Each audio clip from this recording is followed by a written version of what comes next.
Nuestro verdadero enemigo es el Estado. El Estado es el pedófilo en el jardín de infantes, con los nenes encadenados y bañados en vaselina. Cuando ese muro de mierda se cayó, ¿sí?, aplastó a los zurdos de mierda. Yo, por ser hombre, blanco, rubio, de ojos celestes y tener pene, no voy a pedir perdón. El problema arranca con la inmigración cuando hay estado de bienestar, porque te entran los extranjeros a disfrutar lo que pagan de impuestos los locales. ¿Me podés mostrar la lista completa de los 30.000 desaparecidos? Javier Milei dejó de escuchar. Durante 50 minutos habló sin parar sobre su proyecto para dolarizar la economía argentina y sobre lo nefasta que es la casta política. Pero ahora está callado y mira perdido una pantalla. Esteban Trebuch, el periodista que saltó a la fama por su calvicie y por su pose de duro, intenta encarrilar de nuevo la entrevista, pero no lo consigue. ¡Ahí está Conan! ¡Ese es Conan!, repite el diputado cuando vuelve a abrir la boca. La producción puso, sin previo aviso, una foto vieja de su mastín inglés y él no puede despegar los ojos del televisor. La nota se traba y el pelado ensaya alguna pregunta para salir del momento, pero no hay caso. Milei no está viendo a su mascota, sino que ve a su verdadero y más grande amor, a quien considera su propio hijo. Al perro se lo trajo al regreso de un viaje de trabajo cuando fue a presentar un paper a Córdoba allá por 2004. En ese entonces era apenas un cachorro, pero la imagen que proyectan en la pantalla de A24 debe ser de 10 años después. Conan ya está grande, tiene canas por toda la cara, callos en los codos y en la foto aparece acostado y con la mandíbula bien abierta, como buscando aire. ¿Cuántos años tiene?, le pregunta el periodista, que a esa altura se resignó a seguirle el juego a su invitado. El diputado piensa unos segundos y responde un tanto confundido. No saco la cuenta, tiene unos cuantos, dice, y empieza a repetir lo que cuenta cada vez que lo consultan por el animal, que es lo más importante de su vida, que cuando estuvo en su peor momento el can fue el único que lo acompañó, que llegó a resignar su propia alimentación para cuidarla de Conan y que por eso terminó comiendo mal y llegó a pesar 120 kilos, que con él y solo con él pasó una decena de navidades y años nuevos, que un día su departamento se prendió fuego y que no lo abandonó hasta asegurarse de que su hijo de 4 patas lo seguía y que por eso casi se muere y que por Conan está dispuesto a morir. Pero hay muchas cosas del perro y sobre todo de él que no dice en esa entrevista de principios de año. Son sus secretos más guardados. Y no es solo la verdadera edad de la mascota. Milei no dice, por ejemplo, que Conan está muerto, que murió un domingo de octubre del 2017 en sus brazos, en el departamento que tenía en el Abasto, luego de pelearla durante un tiempo contra un cáncer en la columna. Tampoco cuenta que ese proceso lo atravesó con un parapsicólogo y una telépata que leían la mente del perro y lo comunicaban con su dueño. Esa es apenas la punta del iceberg. Luego de la muerte del perro hijo, su amigo más fiel, el hombre cambió por completo. Fue un golpe que ni siquiera pudieron amortiguar los clones del animal que mandó a hacer a Estados Unidos. $50.000 más impuestos por cada clon y que ahora presenta como sus nietos. Karina, su hermana, indispensable para él como Conan, intentó ayudarlo. Estudió para convertirse en medium y empezó a ser ella misma quien comunicaba al recién fallecido perro con su dueño, una actividad que al día de hoy es central en la vida de la menor de los Milei, que dice poder hablar con los animales vivos y con los muertos, y que en base a eso toma decisiones importantes. Pero eso no fue suficiente. A los que querían escucharlo, Milei les comenzó a contar historias cada vez más llamativas. Que Conan en verdad no había muerto, fue su desaparición física, sino que había ido a sentarse al lado del número 1 para protegerlo, y que gracias a eso había comenzado a tener charlas con el mismísimo Dios. Yo vi 3 veces la resurrección de Cristo, pero no lo puedo contar. Dirían que estoy loco, le dijo a un amigo de aquellos años en un chat que esta persona todavía guarda. Hasta que un día sucedió lo inesperado. algo que cambiaría para siempre la vida de Milei, pero también la de Argentina. Es que en una de sus conversaciones con el número uno, con Dios, este le reveló el motivo por el que tenían tanto contacto. Dios, como había hecho antes con Moisés, le dijo a Milei que tenía para él una misión, tenía que meterse en política, y le dijo algo más, que no tenía que parar hasta llegar a ser presidente. Bueno, así comienza el libro El Loco, la vida desconocida de Javier Milei y su irrupción en la política argentina de Juan Luis González, que hoy va a estar con nosotros aquí en La Base. Bienvenidas y bienvenidos. La Base, con Pablo Iglesias, Sara Serrano, Manu Levín e Ina Afinogénova. Revuelta en el frenopático, decían los Cortatu, y hoy nosotros hablamos de un fenómeno político que está generando muchísimo interés en todo el mundo. Javier Milei, ¿qué nos tienes preparado, Sara Serrano? Bueno, pues vamos a intentar poner un poco de cabeza en medio de toda esta locura y ver cuáles son las propuestas económicas que tiene sobre la mesa Javier Milei y también de dónde surge este personaje. Manu Levín, tú que eres de allá, supongo que esto te afecta especialmente. ¿Qué nos tienes preparado? La verdad que si ver a las bases, a los militantes de esta gente destruyendo placas de desaparecidos que hace un tiempo simplemente por pisarlas te llamaban la atención, me produce una rabia difícil de calificar con palabras. Bueno, yo voy a contar hasta qué punto el personaje de Milei le debe mucho a los grandes medios de comunicación en Argentina. Como casi todos estos cerdos, en fin. Ina Afinogénova, ¿qué traes? Vamos a hablar de la que sería su vicepresidenta, Victoria Villarruel, que merece la pena analizar el discurso de esta señora y su trabajo de los últimos años. Pues sin más preámbulo, arrancamos, Xavi. La Base de datos. Informa Sara Serrano. No llores por mí, Argentina, adelante. Vamos. Para combatir los altos niveles de inseguridad, ha propuesto que los argentinos puedan comprar libremente armas con las que garanticen su propia seguridad. Ante las largas listas de espera hospitalarias para la realización de trasplantes, propone buscar mecanismos de mercado para resolver el problema, es decir, legalizar la compra-venta de órganos. Y al ser preguntado por si aprobaba una eventual venta de niños, su respuesta fue cuanto menos inquietante: depende. Javier Milei, un hombre que se define como anarcocapitalista y enemigo del Estado y de los parásitos que integran la casta, es el favorito para ganar las elecciones presidenciales argentinas que se celebrarán el próximo 22 de octubre. Esto es lo que apuntan los resultados de las elecciones PASO, las primarias abiertas, simultáneas y obligatorias que se celebraron en Argentina el pasado 13 de agosto. El partido de Milei, La Libertad Avanza, obtuvo el 30% de los votos, superando a las dos fuerzas políticas que han gobernado durante las últimas décadas, al macrismo, Juntos por el Cambio, que obtuvo el 28% de los votos, y también al kirchnerismo. Unión por la Patria sacó el 27% de los votos. En total, de los 34,4 millones de votos del padrón electoral, Javier Milei se hizo con más de 7,1 millones de votos, una cifra que queda muy por encima de los votos obtenidos por Sergio Massa de Unión por la Patria, que obtuvo 5 millones. Javier Milei recibió la enhorabuena de Santiago Abascal, de Eduardo Bolsonaro, el hijo del expresidente brasileño Jair Bolsonaro, y del líder de la extrema derecha chilena, José Antonio Kast. Y no es de extrañar, ¿no?, que Milei reciba el apoyo de un pinochetista como José Antonio Kast, porque, por ejemplo, como número 2 en su papeleta, después Sina nos va a hablar más de esto, Milei lleva a una negacionista de la dictadura que se llama Victoria Villarroel, que es una hija de militares, que bueno, se ha destacado por poner en duda, digamos, los delitos de lesa humanidad cometidos durante el régimen militar de Videla, entre ellos las torturas y la desaparición forzada de miles de personas y el robo de bebés por parte de los militares y de la policía, ¿no? Hay que denunciar a los terroristas que hicieron atentados en los 70, tomaron el poder, reescribieron la historia y se garantizaron la impunidad. Esa es una de las cosas que ha dicho esta mujer, que organizaba visitas con jóvenes a la cárcel para visitar a Videla, para que recibieran formación, y que ayer mismo dijo que Estela de Carlotto, figura fundamental de las abuelas de Plaza de Mayo, era un personaje siniestro. Que había apoyado el terrorismo. En fin, esto es Victoria Villarroel y Milei, apología de la dictadura y el terrorismo de Estado. Sí, el propio Milei se ha encargado de acuñar y popularizar un término que no cae en saco roto en un país que aún, como comentaba Manu, sufre las heridas de la dictadura. Zurdo de mierda. Vamos a escucharlo.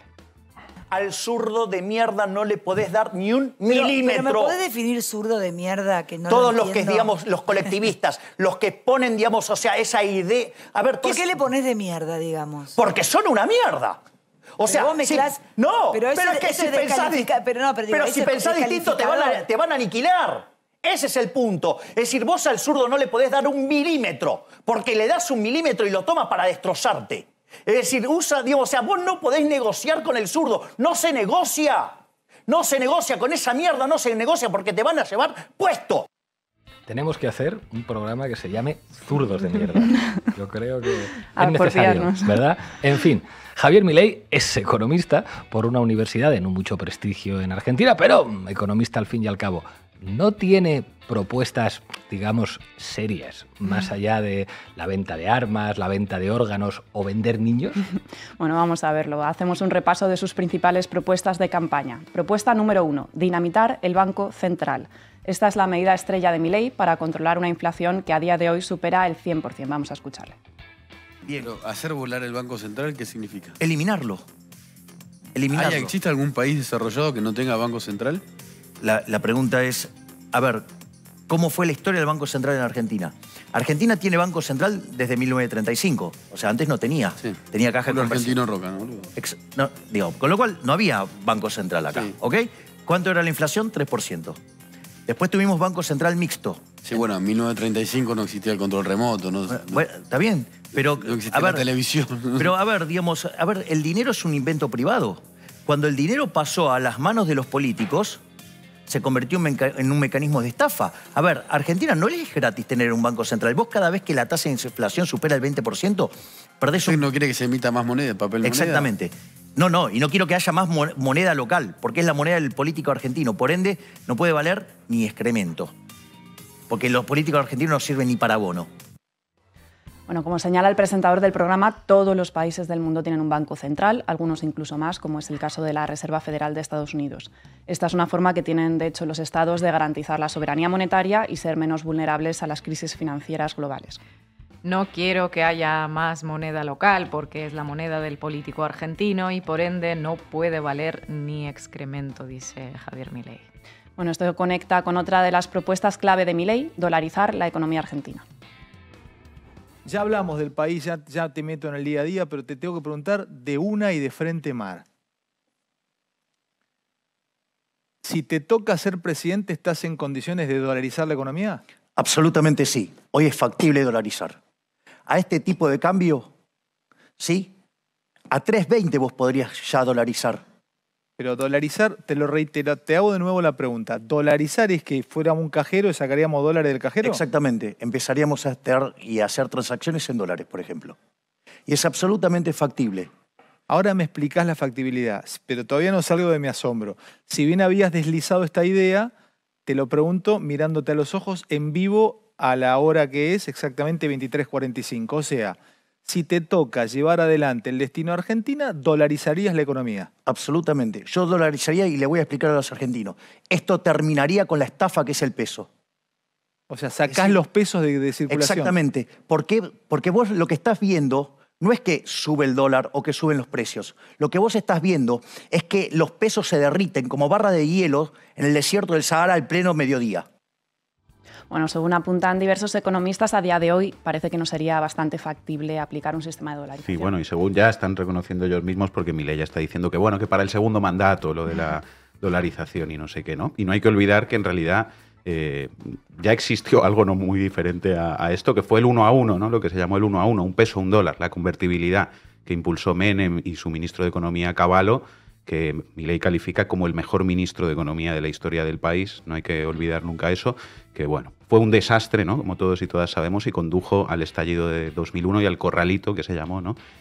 Con lo que tuvo de altas tasas de desempleo, de pobreza, de estallido social. Es un buen ejemplo del impacto negativo que puede tener esto que vuelven a proponer otra vez esta gente, ¿no? Que además de la pérdida de soberanía del país. Sí, como decías, el propio Milei ha tenido que desdecirse finalmente de esta propuesta de dolarización y ha dicho que al menos en el corto plazo no va a poderse llevar a cabo.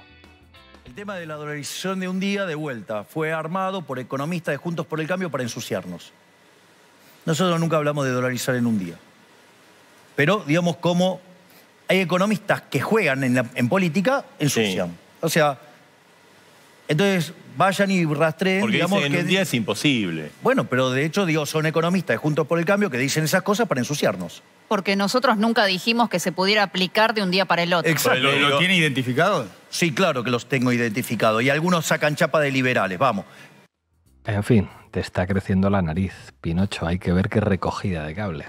Siguiente propuesta del programa electoral de Javier Milei, el plan Motosierra para reducir el gasto público. En concreto, bajar el gasto público en 15 puntos del Producto Interior Bruto.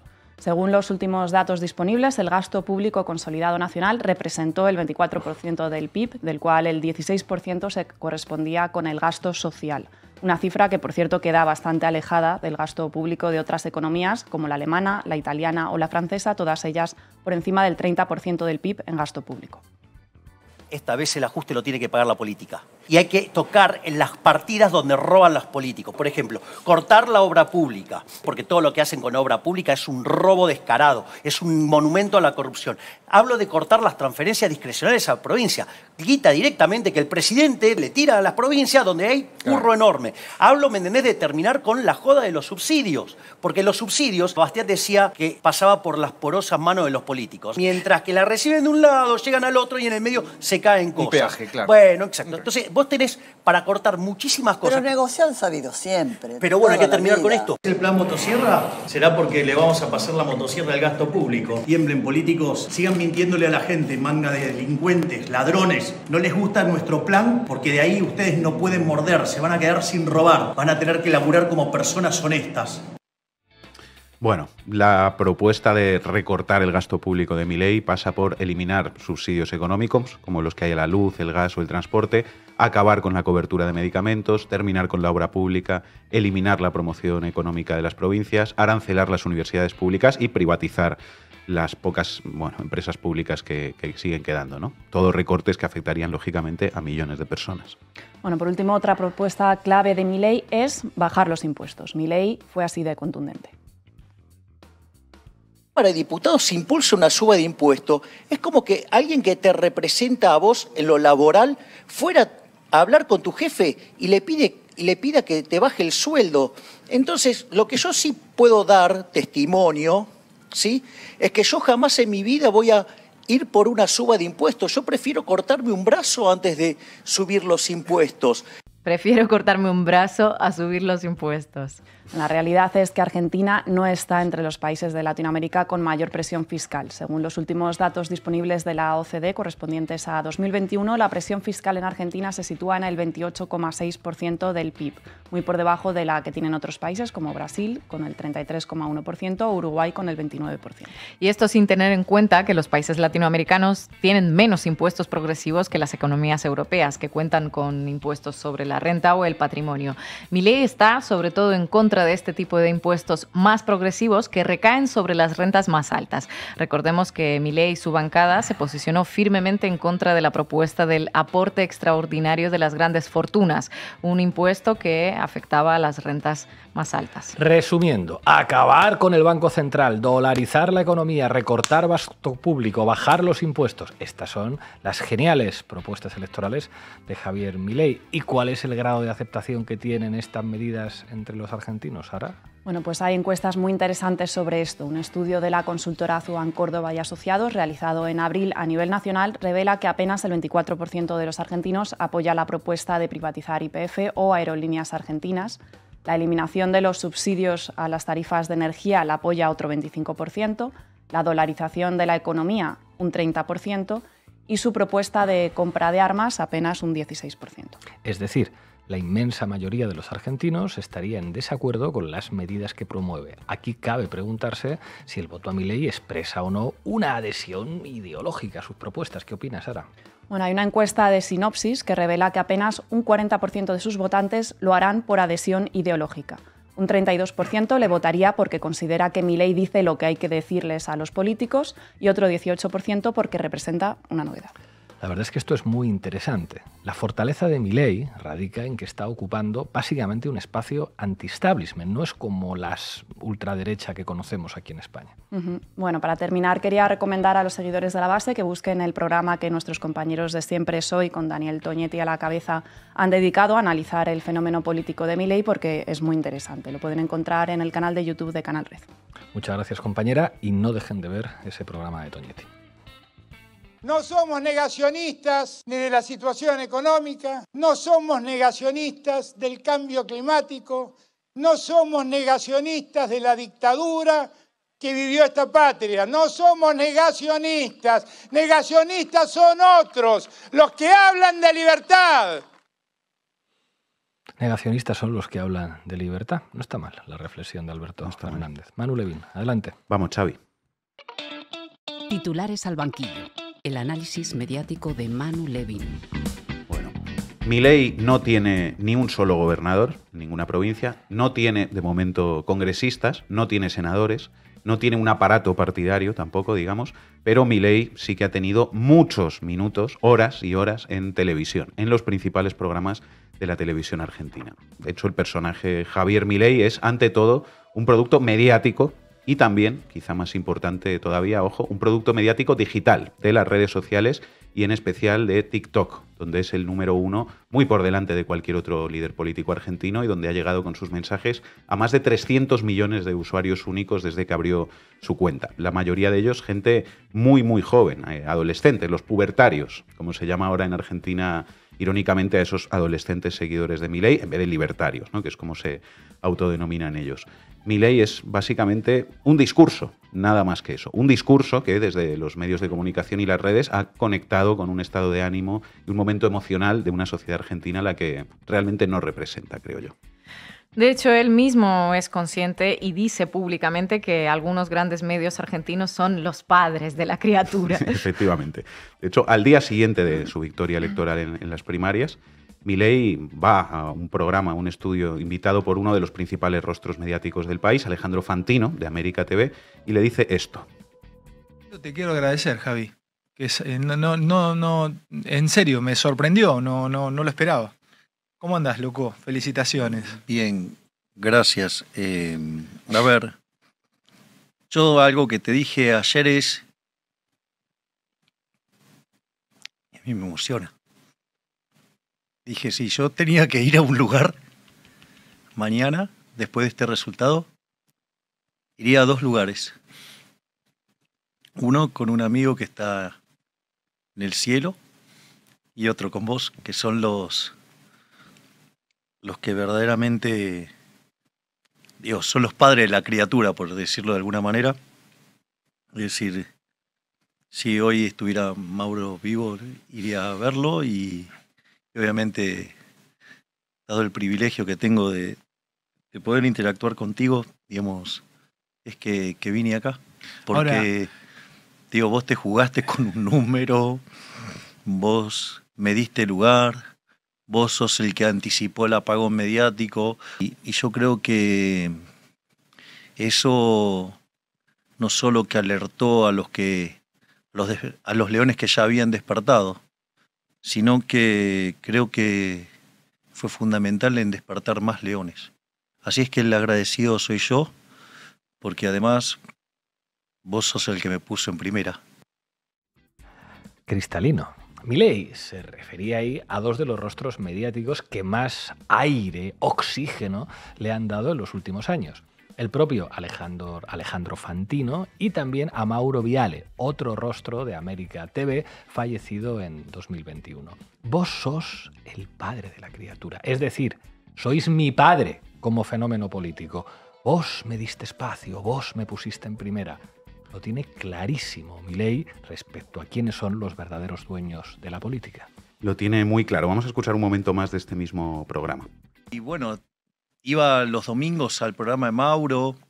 Mauro me daba mucho espacio. Mauro siempre fue muy, muy generoso conmigo. Por eso es que yo... ¿Y cómo lo conocías a Mauro, Javi? Por medio de Carlos Sarvía. ¿Y qué te ibas a hablar de política con él, de economía? Iba y hablaba de economía. Y ¿Te consultaba o si ibas a...? No. Iba al programa. Ibas al programa. Y bueno, nada, y él era muy generoso conmigo. Bueno, primero, él me dio lugar. Segundo, porque me enseñó a moverme en este medio. El tema de lo que yo después en el Camino Libertario llamo la estrategia de los zócalos. Un día me acuerdo que habían cambiado el horario, viste que yo tengo el hábito de llegar temprano y ese día había llegado más temprano y le habían cambiado el horario a Mauro más tarde. Y entré y no había nadie en el canal. Entré por la puerta de Fitzroy y no había nadie. Y de repente aparece, viste, una silueta allá al fondo, era Mauro. Me dice, no, es más tarde. Le digo, uy, bueno, me voy. Me dice, no, ven y vamos a tomarnos un café. Entonces nos pusimos ahí en el livincito que tenía armado en el estudio.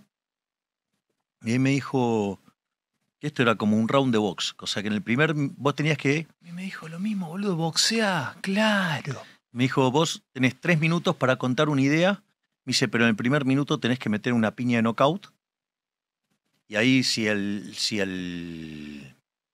conductor le gusta, agarrás y agarras vuelo ahí. Y explicás más. Pues ahí lo tienen. Vamos, que hasta le hicieron de coach a Milei los jefes mediáticos de la televisión argentina, dándole consejos sobre cómo comunicar en la televisión. Y él lo cuenta. Y lo cuenta. Ya veis que, bueno, que está todo muy claro, ¿no? Es verdad que ese apagón mediático que decía Milei en el vídeo anterior ha llegado a un punto en que ha sido real y, de hecho, tanto al final de la campaña como en estos mismos momentos, bueno, algunos de esos grandes medios, digamos, que están intentando dejar de levantar a Milei y están intentando bajarlo un poco porque han creado un monstruo que se les ha ido de las manos a las élites políticas tradicionales. Y es verdad también la importancia absolutamente clave de su manejo de las redes, ¿no? Y que Milei conecta y está logrando representar un malestar social que es real y que es evidente que hay en la sociedad argentina por muchos motivos, económicos muchos de ellos, pero también es igual de verdad que Milei se hizo famoso básicamente por ser un tipo al que sacaban todo el rato en la televisión, muchos medios de comunicación, incluso le daban consejos sobre cómo comunicar. Algunos lo sacaban para reírse de lo que decía, intentar ridiculizarlo, ¿no? Otros para impulsarlo directamente, otros también, los más vinculados al peronismo y al kirchnerismo, porque pensaron que así dividían a la derecha, pero bueno, en fin, entre unos y otros contribuyeron a hacer crecer y crecer al personaje hasta convertirlo en lo que es hoy, la primera fuerza política del país, ganador de las PASO, las primarias abiertas, simultáneas y obligatorias. Vamos a recordar uno de sus apariciones televisivas. Podríamos estar aquí horas viendo a Milei en la televisión, pero vamos a recordar su primera aparición televisiva en abril de 2015 en Hora Clave de Canal 26. Ahora, yo le pido a Javier y a Diego que se presenten, ¿no? Presenten en sociedad, porque la verdad que estamos acostumbrados a ver pasar aquí a los clásicos, ¿no? A los consagrados, Mariano los conoce absolutamente a todos, pero está muy bueno tener miradas diferentes, miradas nuevas. A ver, ya sé, lo nuevo no significa mejor. Ya eso está claro, Mariano, ¿no? Usted profesor. No sé. Por eso, no es necesariamente mejor. Hay que demostrarlo, Javier. Bueno, yo soy Javier Milei, soy economista jefe de la Fundación Acordar. Digamos, tengo un pasado como docente, como académico, tengo más de 50 artículos académicos presentados, 6 libros, más de 100 notas de divulgación en diarios y no seré famoso como economista, pero sí como rockstar. Sí lo nota. Diego. Bueno, en fin, puede que ahora hayan visto que efectivamente se les ha ido de las manos el tipo, porque el hecho de que haya salido primero de las PASO ha sido un shock y una sorpresa para muchos, y puede que ahora quieran bajarle el perfil a algunos, pero ya es demasiado tarde, me temo. Bueno, ¿y cuáles han sido los principales apoyos mediáticos de Milei en este ascenso político? Pues ha tenido muchísimos, como digo, diría que todos, incluso cada uno por distintos motivos, pero vamos a fijarnos en 2 de los más importantes. Uno es el ya mencionado Alejandro Fantino. Lo veíamos antes en los vídeos del principio, que es uno de los presentadores más conocidos de Argentina, con una larga trayectoria en la televisión, en especial con el programa Animales Sueltos, del canal América TV. Un programa que, además, como ha pasado con tantos otros productos televisivos en los últimos años, no solo en Argentina, sino también en España, ha ido pasando de ser un show de temas ligeros y banales, un late night, a convertirse en un programa político. Fantino, el padre de la criatura, ha llevado innumerables veces a Javier Milei a su programa y a su propio canal de streaming, Neura Media, para que difunda sus ideas. Le llama cariñosamente Javi, lo hemos escuchado antes, y de hecho su canal fue el primer lugar al que acudió el candidato de La Libertad Avanza el mismo lunes tras ganar las primarias el domingo 5 de agosto. Pues parece que Javi tiene mucho que agradecerle a Alejandro Fantino, pero sigamos el rastro del dinero, como diría Lester Freeman. ¿Quién hay detrás de este tipo Fantino y por ende de Milei? Pues quédense con otro nombre, Eduardo Eurnequian. Eduardo Eurnequian es uno de los hombres más ricos de Argentina, con una fortuna superior a los 1.500 millones de dólares. Es presidente de la Corporación América, un conglomerado que incluye distintas industrias como la aeroportuaria, agroindustria, energía e infraestructura. Cotiza en la Bolsa de Nueva York y tiene la concesión de 52 aeropuertos en el mundo, entre ellos los 2 aeropuertos más importantes de Buenos Aires, el de Ezeiza y el Aeroparque, que son las joyas de la corona de su negocio, que gestiona a través de su compañía Aeropuertos Argentina 2000. Y un dato no menor, que es que Eurnequian tiene una trayectoria notoria de enemistad con el expresidente Mauricio Macri. Bueno, Milei lleva trabajando con Eurnequian desde 2008, hace 15 años. Llegó a ser economista jefe de Aeropuertos Argentina 2000, haciendo cálculos de riesgo de inversiones, pero la principal simbiosis entre Eduardo Eurnequian y Javier Milei es mediática. Eurnequian siempre tuvo interés en dominar medios de comunicación, fue dueño de Cablevisión, Fibertel, del diario El Cronista Comercial, de la radio Aspen, Metro y del Plata, del canal Magic Kids y del canal A. Y en 1990 compró América TV, ese canal de animales sueltos, ¿no? El programa de Fantino.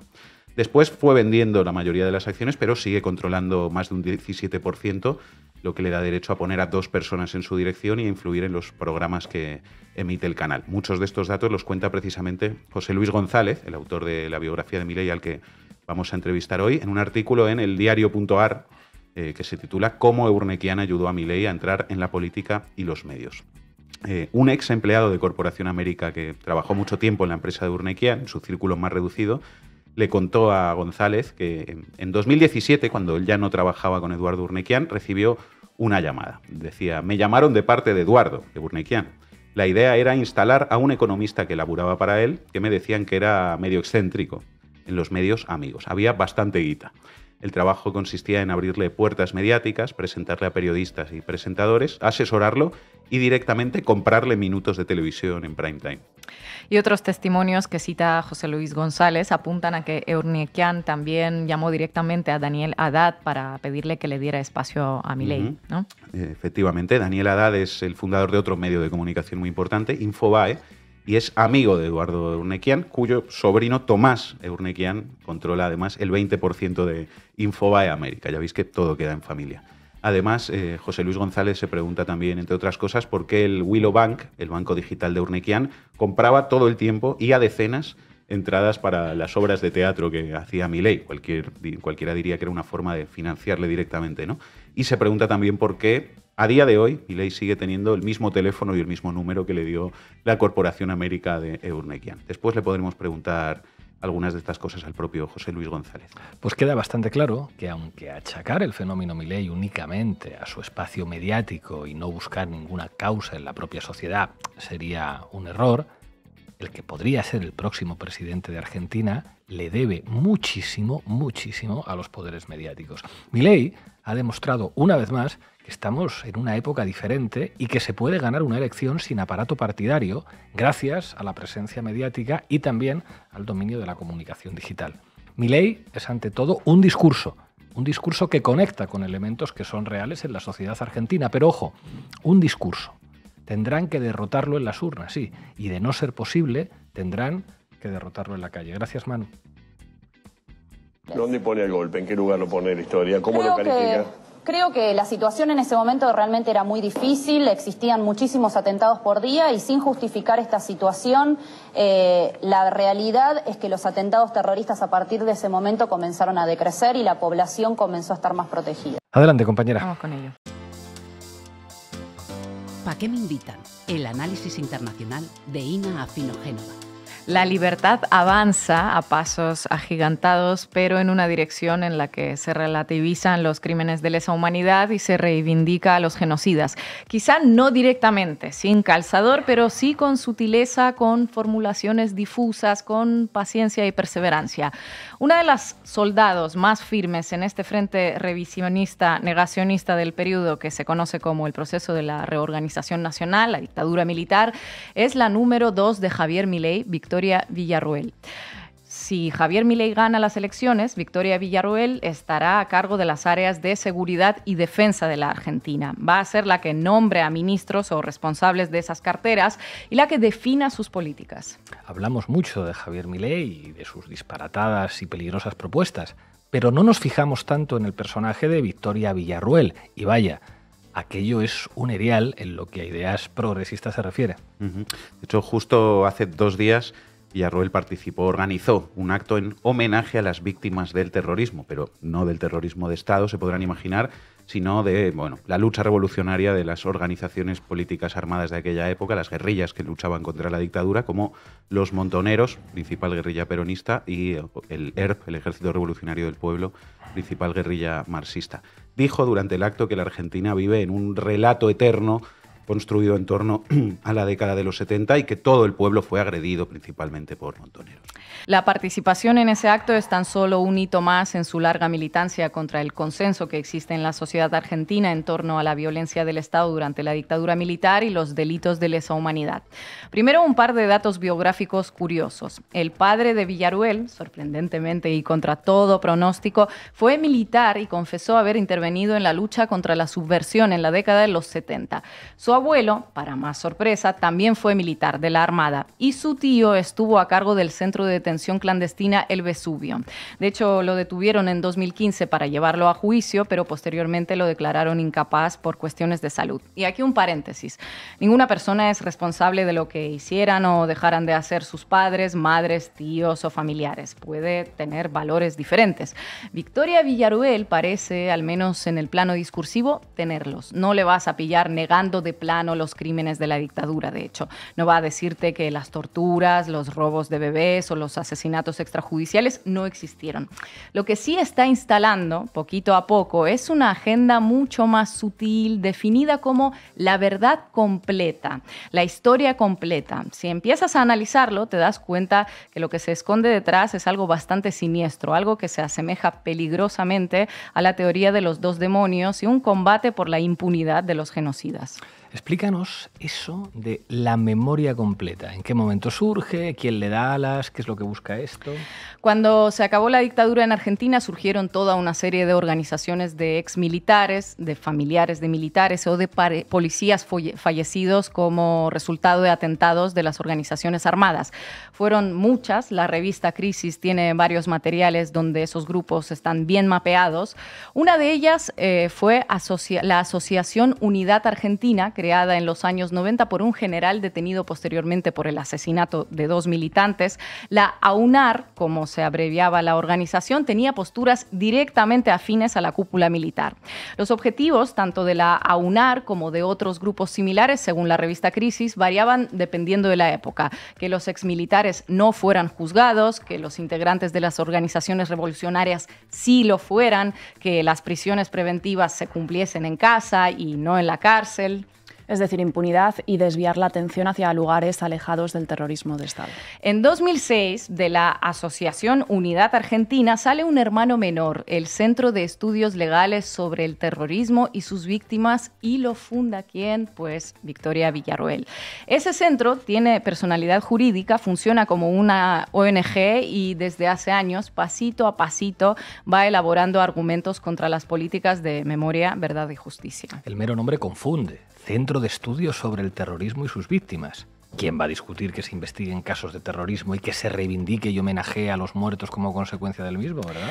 Aquí es donde llegamos a esa memoria completa. Como no puede negar que el terrorismo de Estado existió y que los genocidas hicieron auténticas barbaridades, la sociedad argentina no lo permitiría, básicamente porque se ha hecho un trabajo muy importante en materia de memoria histórica, pues la agenda es mirar en el panorama completo, instalar la idea de que los juicios a genocidas fueron el resultado del revanchismo político, convertir a los condenados y procesados en presos políticos, buscar víctimas de esos montoneros que algo habrían hecho y equiparar el terrorismo convencional con el terrorismo de Estado. Claro, algo habrían hecho, así que están todos bien matados.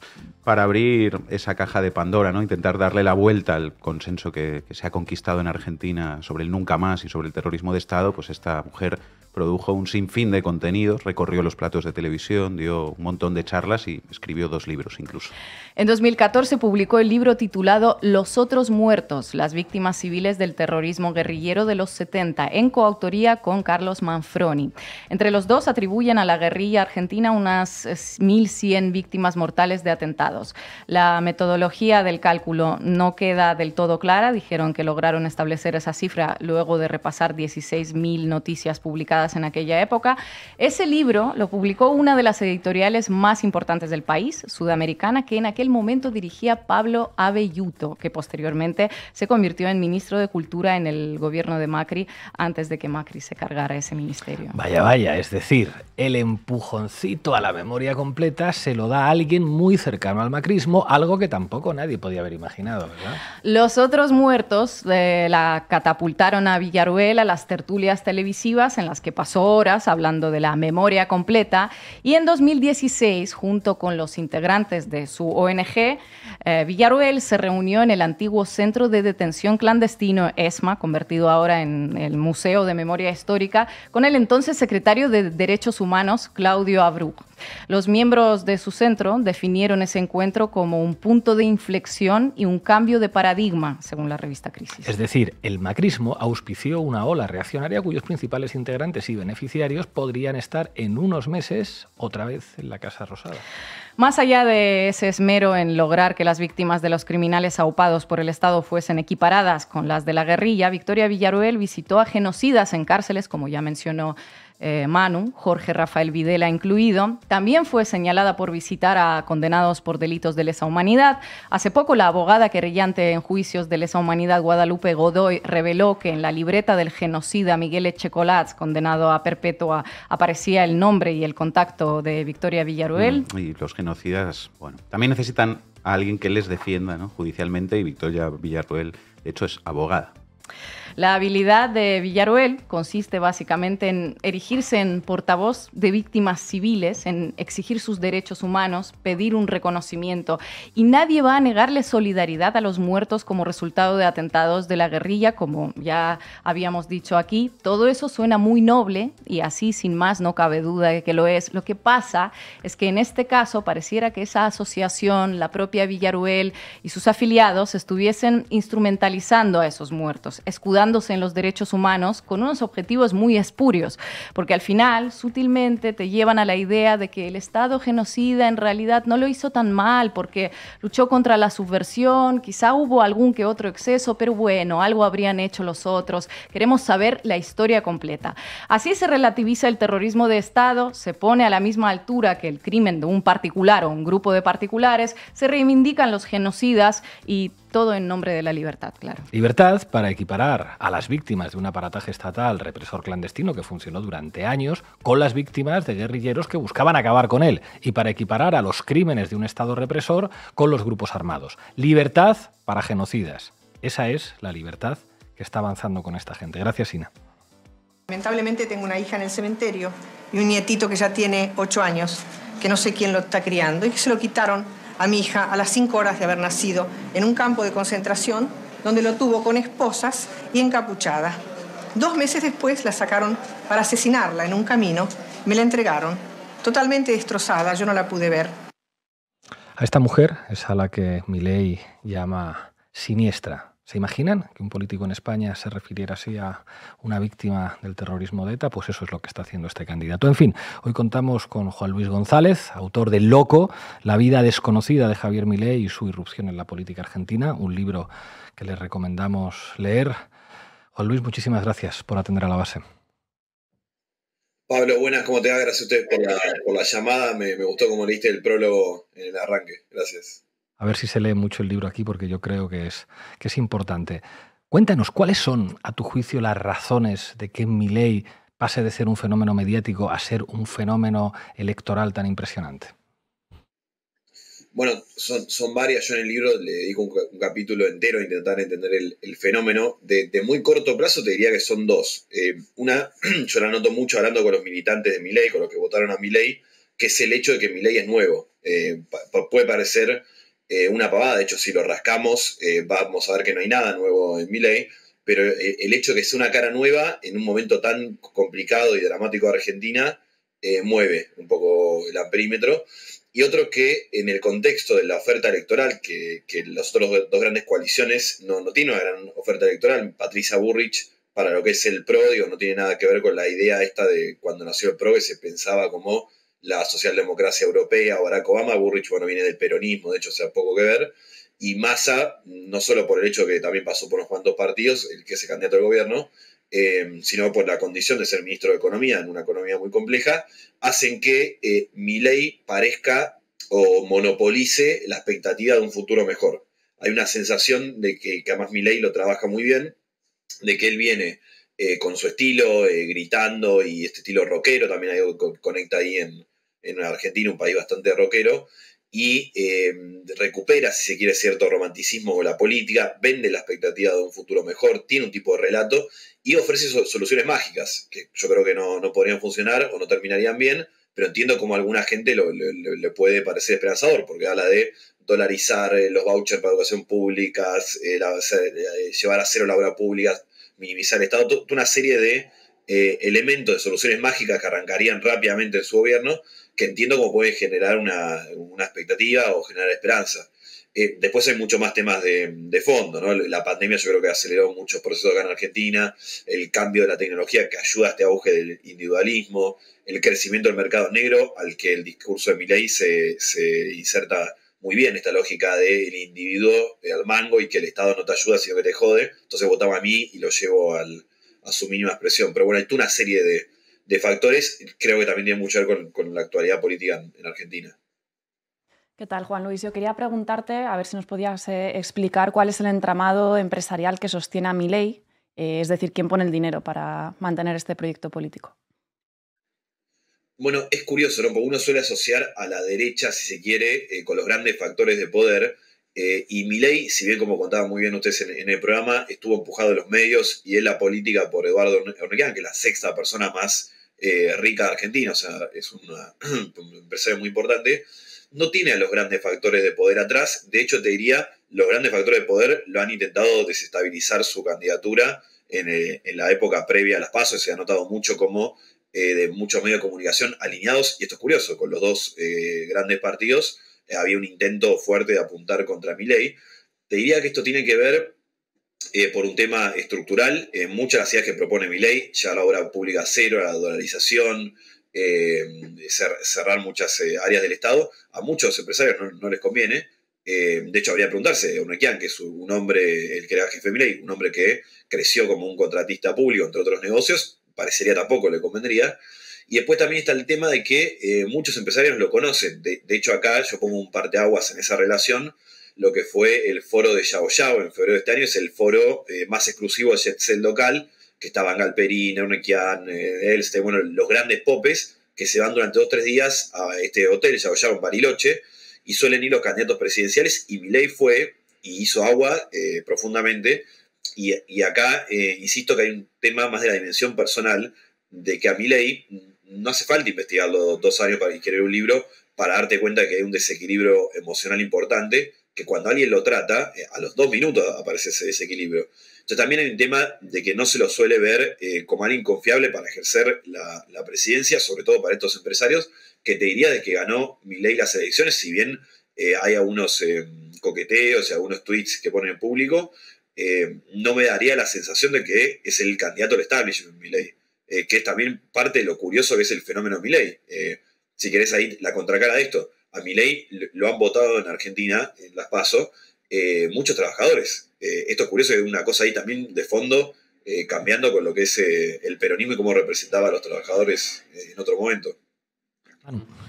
¿Qué tal, Juan Luis? Encantado de saludarte. Justamente al hilo de algunas cosas que estabas diciendo ahora, quería preguntar qué diferencias encuentras, si las hay, entre Milei y otros fenómenos de ultraderecha en otros países de esta época, por ejemplo, Bolsonaro o Trump o Vox en España.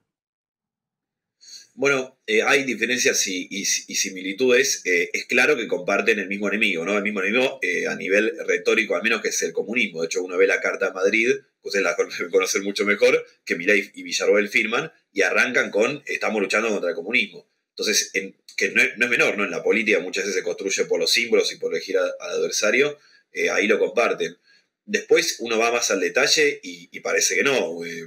Trump, por ejemplo, compitió dentro del Partido Republicano, venía del establishment, algunos diría que tiene tuvo una política más proteccionista, y Milei, digo, en esta cosa que es un anarcocapitalista, outsider, que nunca hizo política, no a nivel formal al menos, uno encuentra bastantes diferencias. Y ahora, de nuevo, yo vuelvo al plano personal porque en el caso de Milei se me hace complicado separarlo, en el sentido que él se mete en política gracias a esta conexión mística que dice tener con Dios, y esta inestabilidad emocional para mí te lo separa de todos los otros grandes referentes de la nueva derecha. Diría eso, comparte los enemigos, pero es una similitud más estética. Bueno, Bolsonaro también fue muchos años legislador.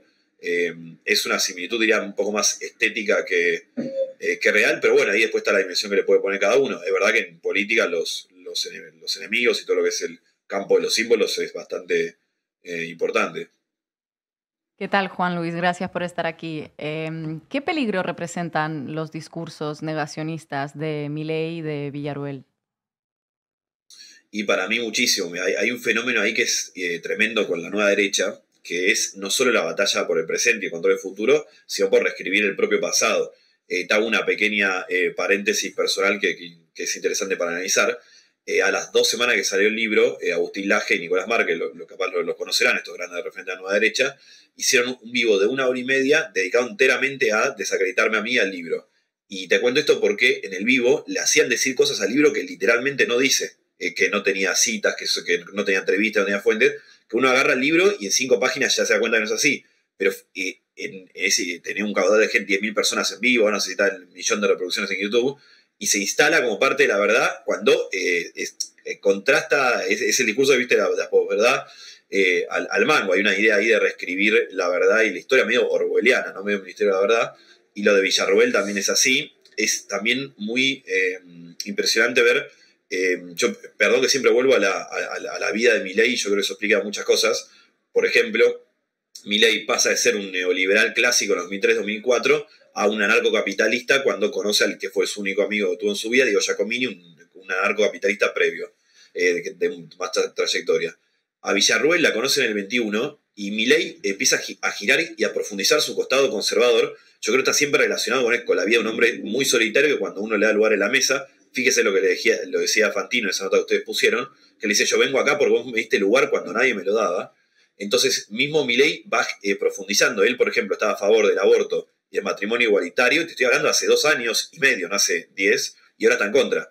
No tenía opinión, no se metía con lo que era la dictadura militar, y ahora se muestra como en el video que ustedes pasaron, que fue hace muy poco en Tucumán, donde estaba sentado al lado de Ricardo Bussi, el hijo orgulloso de uno de los genocidas más terribles que tuvo Argentina, Antonio Bussi, para el cual Milei trabajó, pero una cosa más técnica en los 90. Pero bueno, Milei no se metía en eso y ahora niega los 30.000 desaparecidos. Hay una cosa ahí de cómo se va profundizando su costado conservador. Villarruel tiene mucho que ver en eso, ella tiene una idea mucho más acabada de lo que quiere hacer en este plano. Hace años viene trabajando en eso.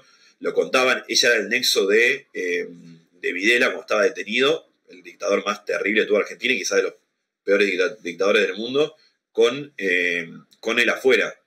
Y bueno, lo que pasó en la legislatura el otro día fue realmente impresionante, y esto es interesante porque la coanfitriona de Villarruel en la legislatura, ella no es legisladora porteña, es diputada nacional, la que hace de anfitriona del acto es Lucía Montenegro, que llega ahí por un trueque. En el 21, un partido le presta a Milei el sello, la personería jurídica para el 21 se presente como diputado, a cambio meten a Montenegro, un partido que está manejado por José Bonacci, que es un nazi, pero literal. O sea, ustedes googlean José Bonacci y lo van a ver leyendo Mein Kampf de Hitler. No es que es una manera de decir, y de hecho está asociado a los nazis más famosos de Argentina, fue socio de ellos en elecciones, el padre de Lucía Montenegro también.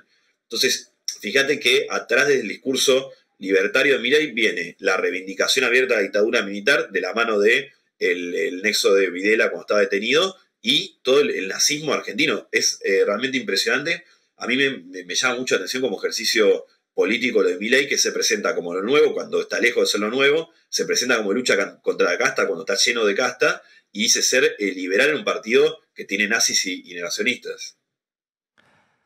Juan Luis González, autor del Loco, la vida desconocida de Javier Milei y su irrupción en la política argentina. Háganse con este libro, léanlo, se va a hablar mucho de esto en las próximas semanas en Argentina, en Europa y en el mundo. Muchísimas gracias por atender a La Base. Muchas gracias, abrazo para allá. Llegamos al final, vamos a terminar con un temazo de los Cadillacs. Mal bicho, mañana nos vemos, hablaremos de México.